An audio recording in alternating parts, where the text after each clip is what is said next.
Hello and welcome to another episode of Cyberspeak with Infosec, the weekly podcast where industry thought leaders share their knowledge and experience in order to help us all keep one step ahead of the bad guys. As part of Infosec's effort to close the skills gap and empower people through security education, Cyberspeak will continue to be speaking with diverse and interesting women in the cybersecurity industry and hearing their stories, including today's guest. An experienced technology executive, Elizabeth Mann leads the life sciences and health sectors in America's cybersecurity at EY Advisory. She helps executives and boards seek balance in an increasingly disruptive digital economy. Having worked in information security for more than 25 years, she established her leadership position early in the discipline of development, looking at security from the identity, access, and privilege management perspective. As an advocate for risk-oriented, resiliency-based approach to cybersecurity, she loves understanding why people do what they do. Elizabeth also leads efforts for gender parity, actively promoting cybersecurity and risk management as engaging careers for women. She is the executive sponsor for several family and women initiatives at EY. She received a BA in Biological Basis of Behavior in Spanish and an MA in Romance Languages and Literature from the University of Pennsylvania. Liz, thank you so much for being here today. Thanks for having me. So to start at the beginning, we always ask this of all of our guests. How and when did you first get started in computers and security? Was tech, computers, and security always part of your interest, or did you move down that avenue later in life? Well, you just mentioned my majors in college, so it's yeah, sort of. I think pretty maybe clear. Adjacent, yeah, at best. Slightly unconventional. Sure. So, right? so how Yes. did you make the jump over? Well, it's a great journey. First of all, I'll tell you that I am a strong believer in a diverse education as an undergraduate, and that's Yes. really what I went after.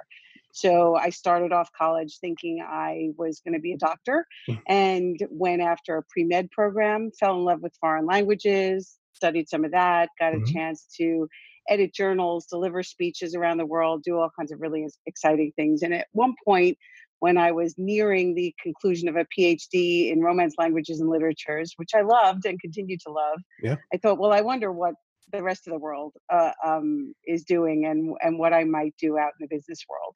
So I went out looking for an opportunity to engage in the business world, understanding that my degrees were not specific to any kind of real business opportunity, but that my brain was well trained and that I was someone who could contribute. So I found an opportunity at a financial services organization that was having some trouble. And they were navigating the rehabilitation of their organization. And so I found a way in. As kind of a special projects person, I like to think of myself as that kid on the bench who was just there to have a brain deployed at a difficult problem. Right. And when we looked at the list of problems that were on the table, one of them was technology. And being the kid that I was, I picked the thing I knew the least about rather than the thing I knew the most about. Right. And I dug in, and it was, in my mind, just another language and another thing to study. So that's really how the journey began. We were looking back in those days at how to navigate a distributed environment where data was in a lot of different places. So that very neatly led me to the world of identity and access management, trying to understand how to grant people who were sitting in different offices in different locations across a landscape access to the same data without corrupting that data or compromising that data in any way. So it was kind of an unusual journey, but one that benefited, I think, from my communication skills and from my willingness to go solve problems. So tell us about your work at EY Advisory now. What do you do as the leader of life sciences and health sectors in America's cybersecurity? Yeah, so it's kind of a big set of words, right? What it really means. I had to take a minute to parse that. I was sort of looking at know. multiple websites, but yeah, okay, tell me about it. No doubt. Well, basically, when we look at our cybersecurity business at EY, we focus very strongly on the different business sectors into which our clients belong. So what it really means to be a sector leader in cybersecurity is that I think about what does cybersecurity mean to clients or organizations who are part of that broader health ecosystem. What are they most worried about? What are the things that they're most concerned about? We're going to talk during the course of today's chat about risk and about prioritization of the things that you address. And one of the ways that we do that is by looking at, what matters most? What are the things that really can't go wrong? How do we figure out how to make sure that we're optimizing our resources and our approaches? So in being a sector leader, what I'm really doing is focusing on understanding what is happening in that sector. What are people strategically worrying about? And then it would be my job to derive from those kind of transformative forces in the industry, derive the risks that really would be significant and where cybersecurity could become an enabler of managing those issues. Okay. Does that make Uh, sense? yeah, it definitely Yeah. does. Yeah. So, I mean, I guess to go one step down from there, Hmm. for someone who's considering this type of work, like, sort Yep. of walk me through your day to day. Like, what kind of things do you work on a? Obviously, every day is different, but like, what kind of things do you Yeah. work on a daily basis? Where does your time go in an average weekday?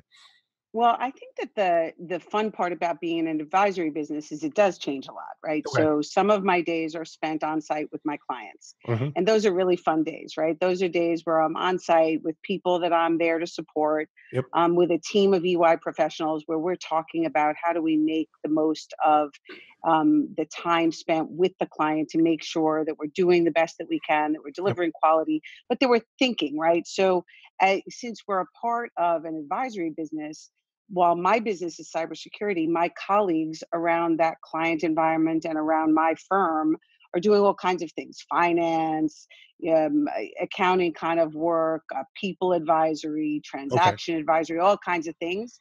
Got So it. we get to sort of look at the broader landscape of things. But if I can go back to what happens in a day, some days I'm on site with clients, some days I'm working with my team trying to make sure that we understand that industry and we understand the commonalities that we see between clients so that we're bringing the best of the sector to our client experiences. And other times I'm looking at our cybersecurity business and making sure that we're listening to the learnings from our clients and kind of shaping our business going forward by listening to what seems to really be needed. So it seems like you're customizing sort of the solution to each, individual, group that you work with, and each one has sort of a different set of challenges and so forth.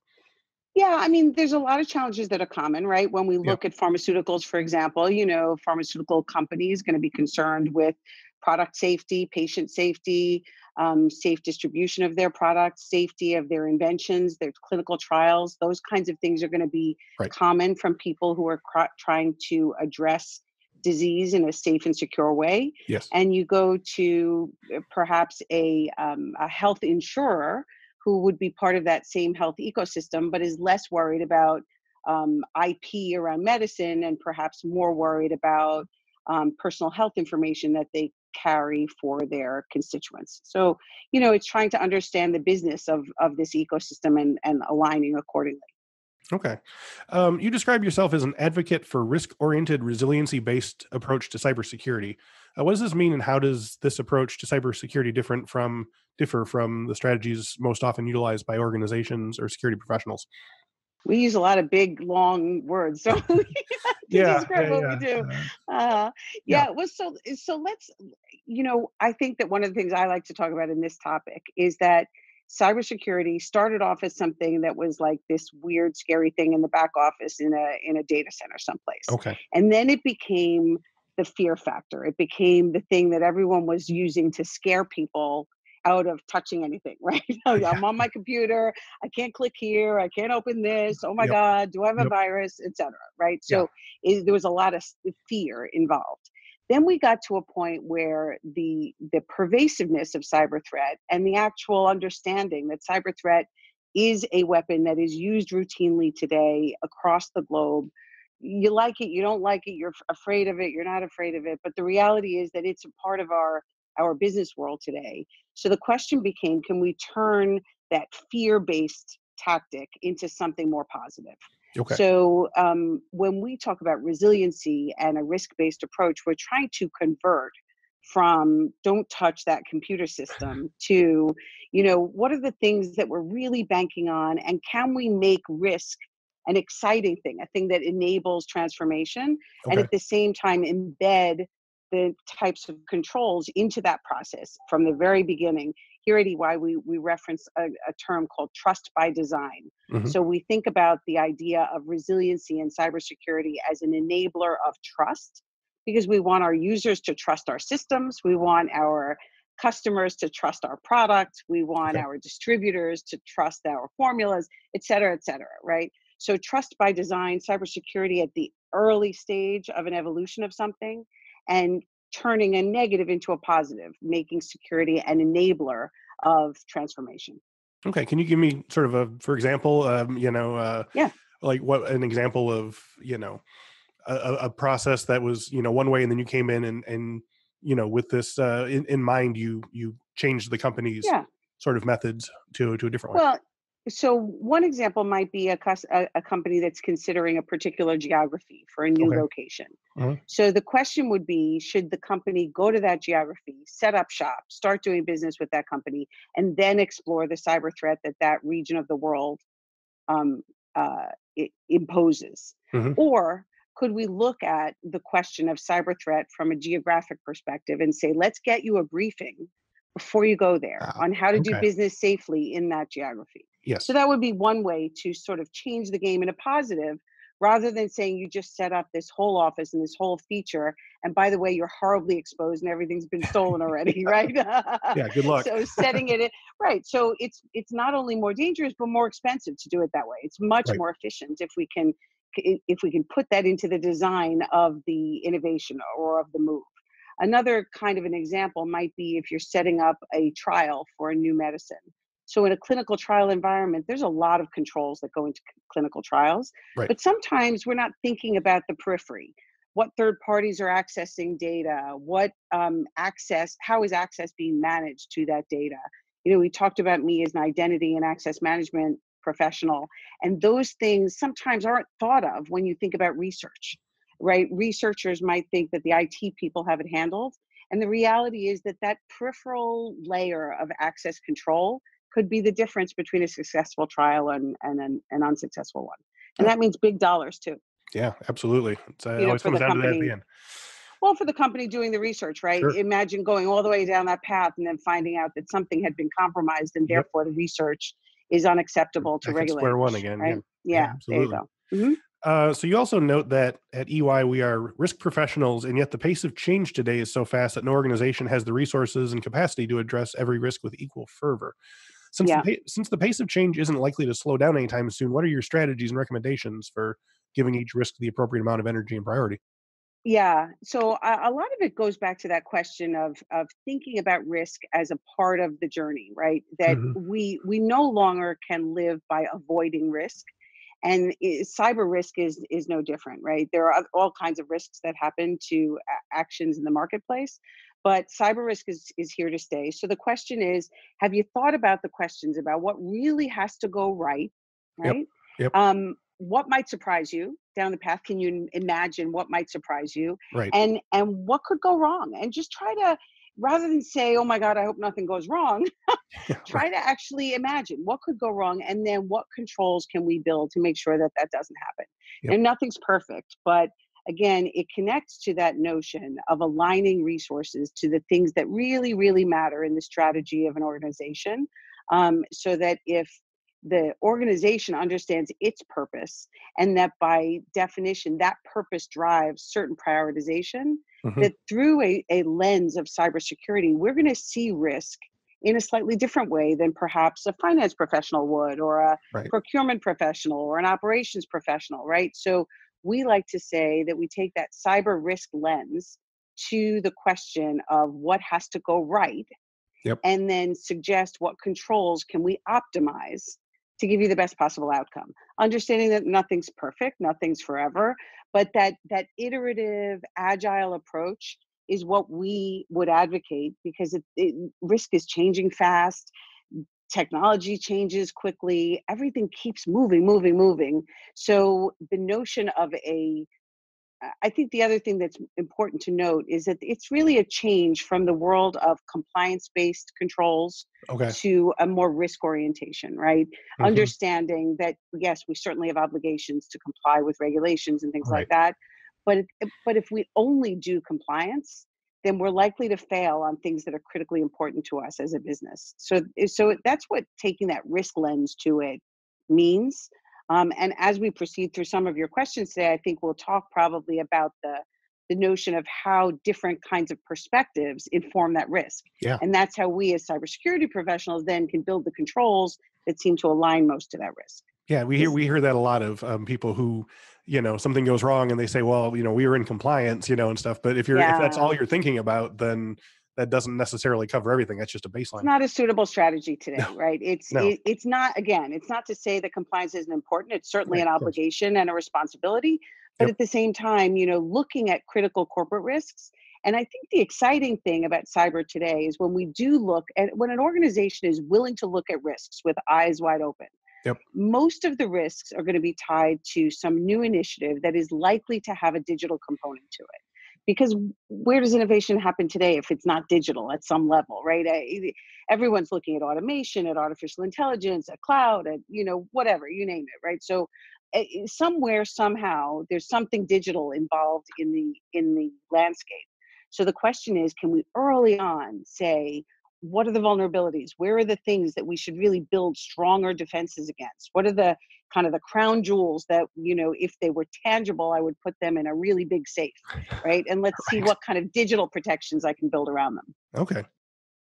So, as I mentioned at the start of the show here, we have been speaking for the last month or so to a number of women in the cybersecurity industry, women of color, and getting their voices and experiences in the cybersecurity industry. So, could you tell me a little bit about your experience as a woman in the cybersecurity field? Have there been some specific challenges and setbacks that you've had to endure that are likely not put upon men of similar background and skill set? And how do you overcome them? It's funny because when I get asked that question a lot, and I think that when I grew up in this business, there were so few females that I don't even know how to answer it from my personal experience. I think it's probably better if I answer that question on behalf of the women that I mentor and the people who Okay. experience it today, right? Yep. Because the world has changed since I started, and I was always the only woman at the table, and Yep. now I'm one of two at the table, or Right. it's not Right. that much better to be honest. Yeah. But we're trying, and Hmm. I would say that what happens with women is that we part of the problem is that there are still so many fewer women in STEM or STEAM based programs in college, that the number of women coming through with good quality education in this area is still small. So the women who come in, they come in still as a minority, and they're still counting on interactions with men in the field. So one of the things I like to say is that we're doing our women a little bit of a disservice today if we tell them that they should seek out other women mentors in this field to help them through. I'd like to think that those of us who are senior women in this field are teaching some of our male colleagues to be Yeah. better mentors to the young women who come in. Because if we limit women to only women, then by definition we're going to run out, and the Yep. equation isn't going to get any better. Right. So, I think in terms of obstacles, I often think that the very nature of the fact that women and men will, by nature, look at things a little bit differently and see challenges a little bit differently.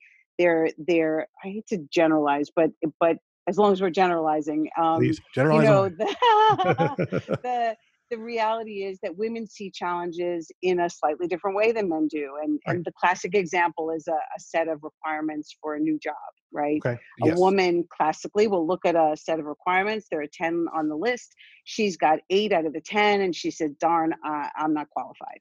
Yep. And a guy will look at the list of 10, and he'll have 2 out of the 10, and he'll say, oh, I got a shot. Yeah. Right? It's Right. it's just a slightly different bravado that comes into the process. Yep. So I think that women sometimes we put ourselves at a disadvantage from the outset because we see things very comprehensively and genuinely, and we're hard on ourselves a little bit Yep. professionally, balancing a lot of priorities. So it gets to be tricky. I think as a woman in cybersecurity specifically, it's been important to get used to being in an environment where there will be a lot of men and a Mhm. lot of technically savvy men. And we as women in the industry have to have both the competency and the willingness to push ourselves into a slightly less comfortable space. Yes. But you have to have the competency also. So you got to be willing to be a good student of this, to build the skills, to know that you're not going to be easily snowed Hmm. among a sea of people who have had different kind of training. Yep. Yeah, we've heard those statistics before with regards to job Yeah. postings and stuff, and I think another thing sort of tied to that is we keep hearing about that there's this sort of tendency in HR to, create these job descriptions that are for sort of a unicorn candidate. You need Yeah. 5 years of this and these these 6 certifications. And Yep. that sort of further pushes things out because again, now you really have these sort of uncrossable chasms, Yes. and if women are saying, well, I definitely can't do that. And guys are like, oh, what the hell, throw a rope across, see what happens. But that just every incremental thing like that just sort of pushes things in a backwards direction. I think it's a great point, and the question of job descriptions is a great one, right? Yeah. Because if we think back to the earlier part of this conversation about all of the things that impact our ability to zero in on cyber risk, Yep. I will tell you that my science experience helps me with the sector that I'm in. Yeah. I can sit down and talk to a researcher and feel pretty comfortable having that conversation. I can't do that work anymore, but I'm not afraid to have discussions about DNA and RNA Yeah. engineering and things like that. I understand what that is. So Right. those skills actually help me a lot. Hmm. Political science majors, history majors, good writers, good presenters, all of those skills bring a tremendous amount of value into this field.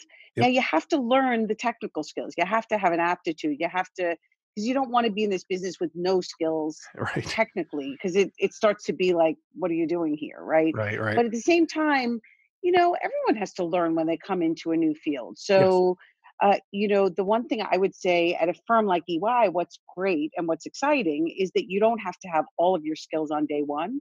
We Yeah. expect young people who come into the job market to need to build some skills in a practical manner. So that's kind of normal. So I would say challenge the job descriptions that people see, and really take a shot at saying, look, I bring these things to this job, Mm. and I'm going to need you, employer, to help me acquire these other things. And ask for it, because you know what? Employers are struggling to Yes. find great talent today. They're really struggling. There is no unemployment in cybersecurity today. Hmm. So don't tell me that there isn't a case to be made for someone with a slightly unconventional background who Yep. has an aptitude for technology and a willingness to learn. Couldn't make a case for a lot of these roles. I totally agree. So tell me about your mentor and sponsorship roles for women in cyber and STEAM roles. How many young women do you mentor and or sponsor? So a lot, A lot. different levels, obviously, because I can't do the same for everybody. But what I do is I do a lot of the work that I do in that area is through different organizations. So two of the ones that I help right now start at a very young age. They're working with high school students. Okay. So one is called Generation. The Hmm. her is kind of Yep. highlighted in the Yep. middle, Yep. and another one is called Girls Who Code, Okay. which I'm sure you've heard of. Yep. These are two organizations that are targeting education and exposure for young women to understand kind of what's out there. So Hmm. I do some work with those organizations to help young women consider, how they might explore a career in cybersecurity. And then there's, look, I'm a mother of two high school daughters. So I have, I think, an appreciation for the way young women look at the world and want to explore. And I have studied the kind of big macroeconomic trends that go on in the world today, or over history, I should say. And right now, where we are is that people are coming into a workforce wanting responsibility, but also understanding that they don't have to on day one do what they're going to be doing on year 10. Right? They recognize the longevity that is in front of them, and they're willing to do things and explore and experiment a little bit more than maybe generations prior.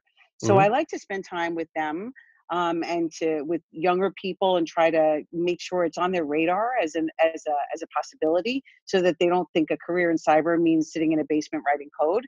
That there's more to it than that. Yes. And then inside of EY, I founded an organization called Women in Cybersecurity, which is simply a national organization that seeks to connect women in cyber and cyber related fields to one another within EY, Yep. just for building a community. Yeah. Networking. We know that women benefit from knowing that there are other women who are doing similar kind of work.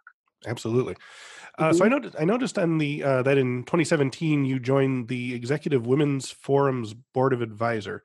Uh-huh. This board is a network of highly influential female thought leaders from the information security, risk management, and privacy industries. Are you still with this organization? I am. I am. And if can you tell me a little bit about their work advocating for women in information security? So we love this organization, and Yeah. I love being a part of their leadership team. But EY's been a sponsor of theirs for many, many years. In fact, I think one of the first sponsors. I think we celebrated 15 years with them last year. And this organization seeks to bring women in positions in the cybersecurity, cyber risk kind of professions together across industries. So there's an annual meeting every fall where we get 5, 6, 700 women together. And it's really empowering for women who are thinking about these careers to see that many of us, right? We laugh because we put a women's sign on the door to the men's room because there are no men. So It's awesome. we can double the capacity, There you right? go. That's great. And then a very dear friend and client of mine, a man who came and spoke to this group 2 years ago, he stood in front of this whole giant group of women and was talking to them and said, I'm just kind of noticing that the only other men in the room are serving you all lunch. So, Yeah. Yeah. so Yeah. it's an opportunity to see what the other side feels Yes. and to Sure. build a little bit of that spirit of leaning into Yeah. this field, because that it's not anywhere near as tiny as it seems in terms Right. of the network of women that are out there.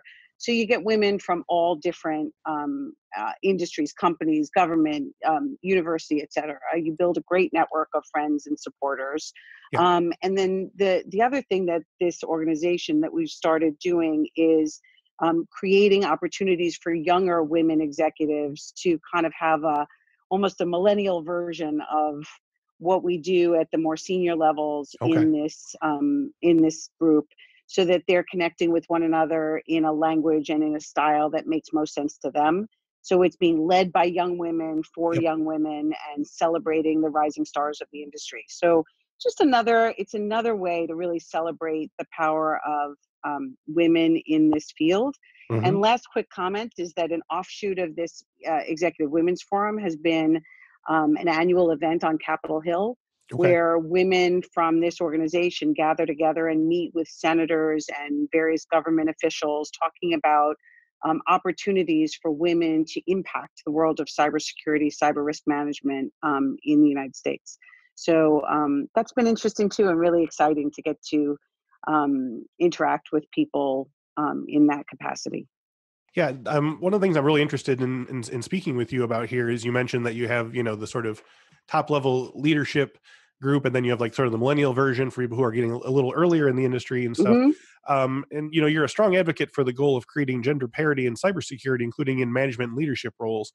And I feel like this is a pretty multifaceted challenge because you're not just moving a lot of women into the entry level, although that's the case, but you have to have this sort of deep bench that you can sort of keep Yeah. promoting them into management positions, leadership Yep. positions, CISOs, CEOs, and things like that. So it requires undoing decades of industry-wide short-sightedness at most charitable and outright discrimination at the worst.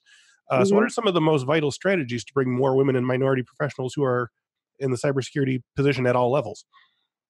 So I think it's one thing that you mentioned in terms of rising people up is to really look at a strategy around retention, Yeah. because the ability to move people up the ranks implies by design that you have some sort of strategy for them to feel like they want to stay the course in the organization. Yeah. As we invest in our more junior professionals, we want them to feel that they have a home in our practice.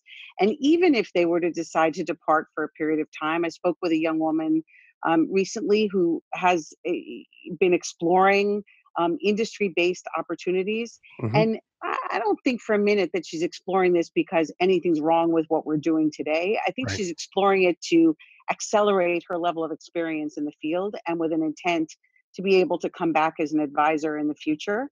So the combination of retaining women in our organization and retaining our network of alumni who depart and will consider coming back into the organization is strategically where I would look at how we maintain that network of connectedness to our women, but the women on my team know that there's nothing I like better than to see them rise through the ranks and work Yeah. me out of jobs. I go find something else to do. Sure. It's a big firm, lots of things to do, lots of places to make an impact. So Right. I love to see that, but I do want to say that I love to see it with the men that work in my team as well. And Sure. what I don't like and what I worry about sometimes is our efforts around gender parity and our efforts around supporting our women. I don't want it to make our high performing men think that they're not going to get the opportunities for advancement that they've Sure. also earned. Sure. So I like to try to remember that we earn advancement. And what we're Yeah. trying to do with gender parity is make sure that women get their fair share of opportunities. Right. But we're not saying that we should promote women who are not likely to be successful in a given. I think some organizations are failing by pushing women into roles that they're not well suited for or not Okay. prepared for because they're trying to balance the numbers. Okay. And I think that that's a risk, right? Mhm. Because the last thing we want is to push women into a field and then have them feel like they're It's they're set up not for failure. prepared or can't Yeah. be successful, right? I tell it to my kids all the time. There's no problem with someone opening a door for you, but remember that once that door has been opened and you walk inside, it's all on you. Yeah. So don't walk through a door where you're not prepared to tackle the challenges that are going to be on the other side. So I think a lot of it for me is making sure that our women who are coming through the ranks are prepared, Okay. that we have programs to help them, that we have support there for them, and that they see that we're investing in them so that they are the best choice. And then we can achieve gender parity and gender balance because it's good and because everybody who's advancing is earning it. Right. I mean, the obverse of that, of course, is that, women candidates might be the most qualified and then go through the ranks. And then there's still that sort of feeling of, oh, she just got it because she's a woman or whatever. But that's, Well, it's part yeah, of what we fight, we have right? to fight That's against. Yeah. Right. it's part of the problem, and Right. it's unfortunate, right? Yeah. To look at someone and say, well, she only got that because of X, Y, Z, and my guidance around that is that if someone thinks you only got there because you're a woman, Yeah. then prove them wrong, not by arguing with them, but by doing a great Right. job. Right. Because it may require a little bit of patience, but excellence at what you do is what unwinds Yeah. those assumptions. Yep. The just defending your position generally will not solve that problem. So how can we make the tech industry understand that more women in tech ultimately makes the entire industry stronger and more capable of solving problems in new and innovative ways? You mentioned that before a Yeah, little bit, but yeah, it's such a great topic, and I do think that the tech industry is starting to recognize it more. I think that there's the recognition is there, the candidates aren't there. right.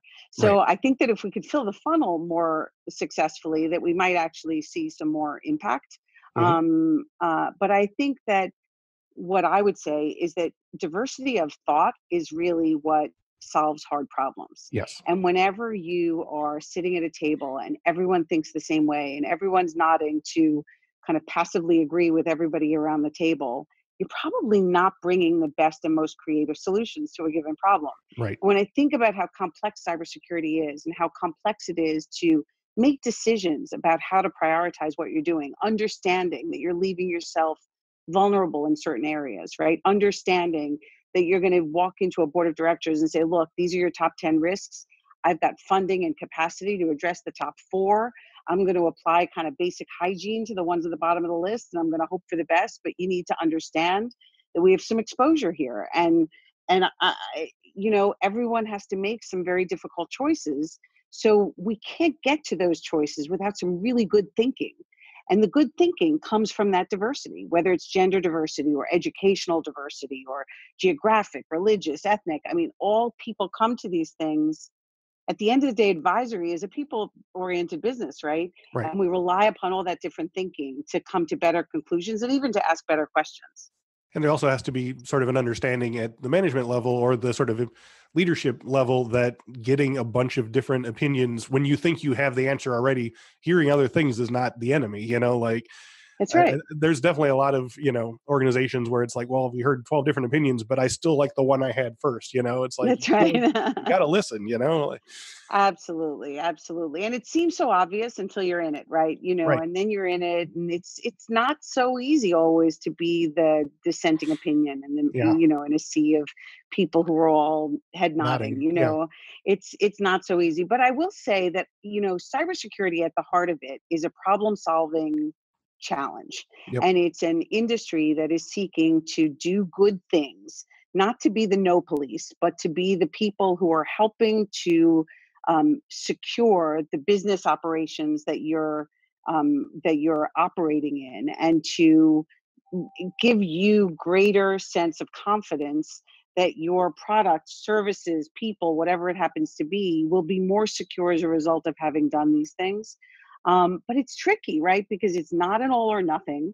It's Right. not an exact science. I don't know Yep. how many senior executives have come over to me and said, "So just tell me the things I have to do and I'll go do them." Well, I wish I could give you a checklist to Yeah. say, just do Yeah. these Yeah. things, right? Right. People love to fall on, I'm following the NIST framework and everything's going to be fine, right? And Yeah. well, no, it's not as simple as that. And yes, all of those things are building blocks to good solutions. Yep. But in my mind, again, having the ability to change the game from no, no, no, you can't do that, to what can I as a cybersecurity professional do so that the executives in the companies that I serve say no less frequently, because they have trust in the systems that they've built, because the security was built in from the beginning, and they're not so worried about people misusing or damaging the data or the systems themselves.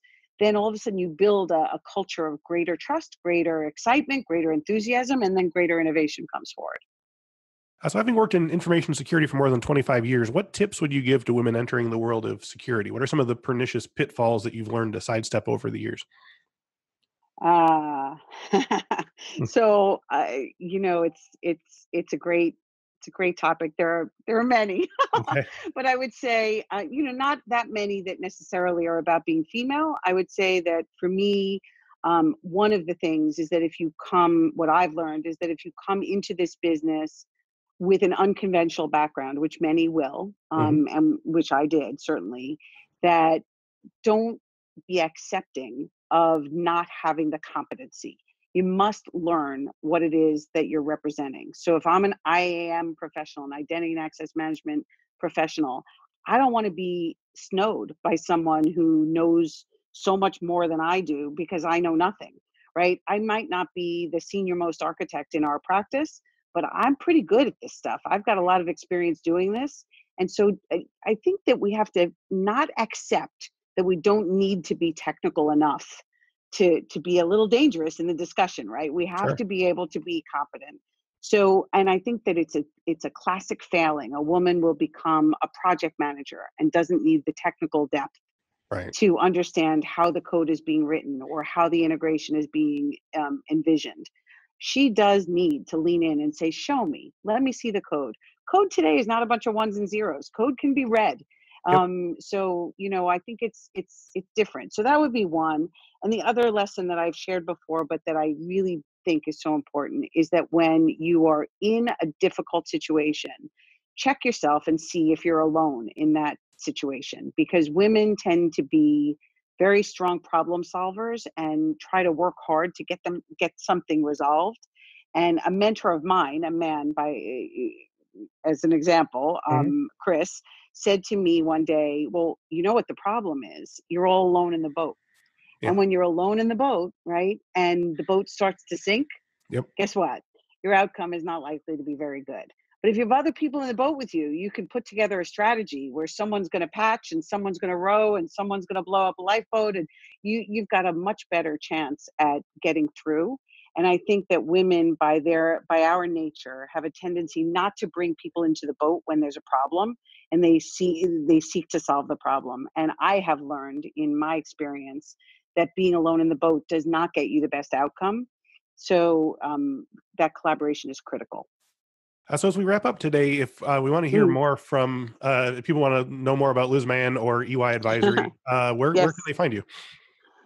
So they can find me on LinkedIn, they can find me on all the usual places, and Okay. certainly they can connect with me at EY. I'm easily found on the ey.com public website, so you can Okay. find me. But like LinkedIn's probably the easiest way. If someone Mhm. wants to send me a message, I'm out there and happy to hear from people. We are certainly actively looking for great talent all the time. We all are. I personally think that our environment is one that welcomes people of all types with all different kinds of skills and even different kinds of challenges. People who are exceptionally great data scientists but don't want to be client facing, people who love to be client facing and strategic but are getting rusty on code. Right. There's all kinds of ways to engage in this really exciting field that unfortunately or fortunately seems to be on the front page every day. Yeah. Liz Mann, thank you so much for being here today. Thank you very much for having me. I really appreciate it. Enjoyed the conversation. Thank you. Me too. And thank you Take all care. for listening and watching. If you enjoyed today's video, you can find many more on our YouTube page. Just go to YouTube and type in Cyberspeak with Infosec to check out our collection of tutorials, interviews, and past webinars. If you'd rather have us in your ears during your workday, all of our videos are also available as audio podcasts. Just search Cyberspeak with Infosec in your favorite podcast app.